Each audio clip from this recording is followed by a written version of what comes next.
This is the brief on the complex partnership between convection and diffusion in fluid dynamics.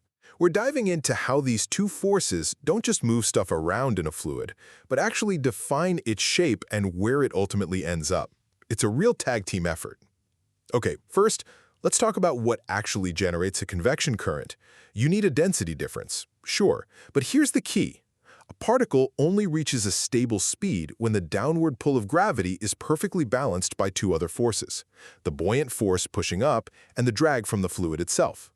Second, once that current gets going, convection is all about the big picture.